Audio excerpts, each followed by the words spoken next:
Students, तो बच्चों आज नीट वाले क्वेश्चन जो चल रहे थे उन्हीं को लास्ट कर लेंगे। बस ये जो चैप्टर था हमारा थर्मल प्रॉपर्टीज ऑफ मैटर, इसको खत्म कर लेंगे।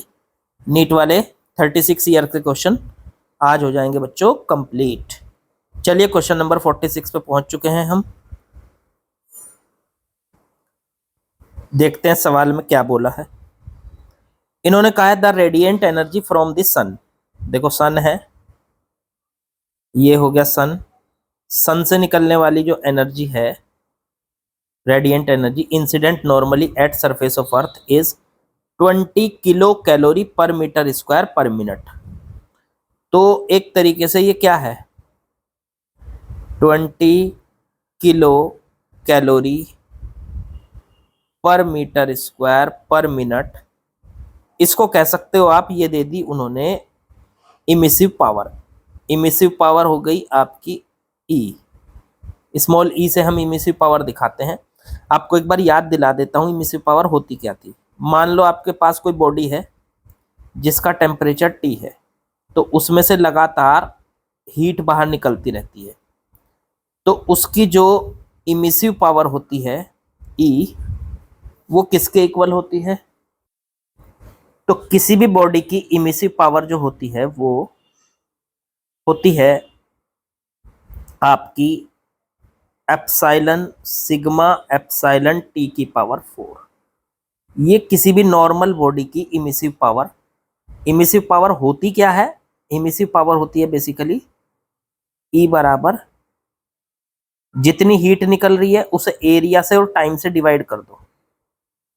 अगर इसकी यूनिट देखोगे तो हीट निकल रही है मान लो कैलोरी में, और एरिया मीटर स्क्वायर में, और टाइम केल्विन में या डिग्री सेंटीग्रेड में, कैसे कह लो वो, सॉरी टाइम सेकंड में। तो सेकंड की जगह यहाँ मिनट दे रखा। तो एक तरीके से ये जो दे रखी है ये इमिसिव पावर दे रखी, देखो ऊपर किलो कैलोरी, नीचे मीटर स्क्वायर और मिनट मतलब टाइम। तो सॉरी फॉर डिस्टरबेंस बच्चों, कुछ बैकग्राउंड में आपको आवाज आई होगी, ठीक है। चलिए तो बढ़ते हैं आगे। कहा है इसमें कि इन्होंने दे रखी है, ये समझ लीजिए 20 kilo calorie per metre square per minute, ये दे दी सन से निकलने वाली इमिसिव पावर। तो इमिसिव पावर का फॉर्मूला होता है सिग्मा एप्सिलॉन टी की पावर 4 किसी भी बॉडी के लिए, अगर वो टी टेम्परेचर पे है। अब इन्होंने कहा कि ई की वैल्यू दे रखी है 20 kilo calorie per metre square per minute. What would have been the radiant energy incident normally on earth if sun had the temperature twice the percent. अगर इसका टेम्परेचर डबल कर दें, डबल कर दोगे तो आप इसको ऐसे कह सकते हो ई, बाकी कोई चीज नहीं बदलनी, ई प्रोपोर्शनल टू टी की पावर 4 है। तो अब इसको E1 बटे E2 बराबर T1 की पावर 4 बटे T2 की पावर 4 लिख सकते हैं हम।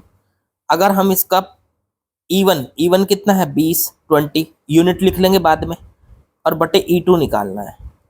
पहली वाली इमिसिव पावर तो है 20, अब T1 कितना है T और उसकी पावर 4 बटे T2 हो जाएगा आपका उसका डबल, तो 2T की पावर 4।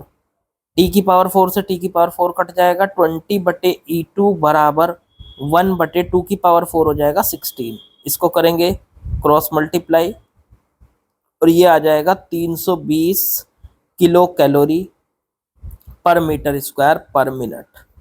ये आ गया हमारा answer E2। Option number C is correct बच्चों। तो आसान सा सवाल था बिल्कुल, ठीक है। चलिए आगे बढ़ते हैं। अगला सवाल जो आपको दिया है उसमें कहा है a black body is at temperature 500 kelvin, it emits energy at rate which is proportional to. देखो भाई, एक ब्लैक बॉडी है, उसका टेम्परेचर दे रखा है 500 केल्विन, उसके अंदर से लगातार जो एनर्जी निकलती है वो किसके प्रोपोर्शनल होती है। तो इसके अंदर से निकलने वाली जो एनर्जी होती है, मान लीजिए क्यू हीट इसके अंदर से निकल रही है, तो अगर आप स्टीफन्स लॉ के अकॉर्डिंग सोचेंगे तो Q प्रोपोर्शनल टू T की पावर 4 होता है। तो इस हिसाब से इसका जो आंसर आएगा Q proportional to T, temperature इसका 500 तो उसकी पावर 4 हो जाएगा। तो इसका मतलब इसकी एनर्जी किसके प्रोपोर्शनल है, 500 की पावर 4 के। तो option number A is correct. यार बहुत आसान सा सवाल था, ठीक है। इसके बाद नेक्स्ट नेक्स्ट में कहा है क्वेश्चन में, if the temperature of the sun is doubled, अगर सन का टेम्परेचर डबल करते हैं, the rate of energy received on earth will be increased by a factor of. तो जो यहाँ पे एनर्जी रिसीव हो रही है वो कितनी गुना बढ़ जाएगी। एक बात सुनो भाई, सन का टेम्परेचर मान लो फिलहाल T है, तो उससे निकलने वाली जो एनर्जी है Q, वो इस टेम्परेचर की पावर 4 के प्रोपोर्शनल होती है। ये हमारा स्टीफन्स लॉ है।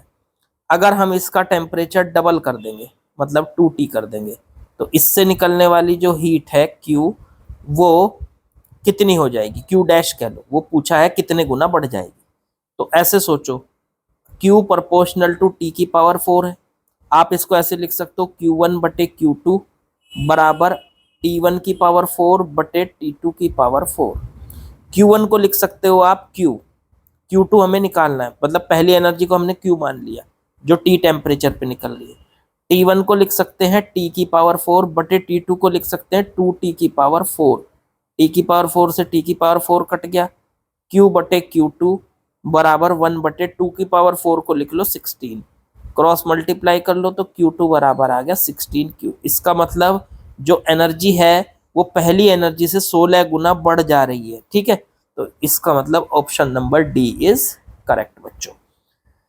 ठीक है, चलिए बस चैप्टर यहीं पे कंप्लीट हो जाता है। आज की वीडियो तो बस कुछ है ही नहीं, छोटी सी वीडियो है।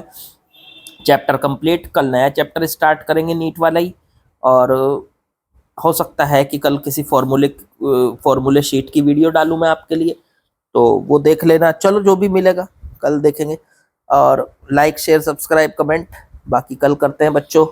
ओके।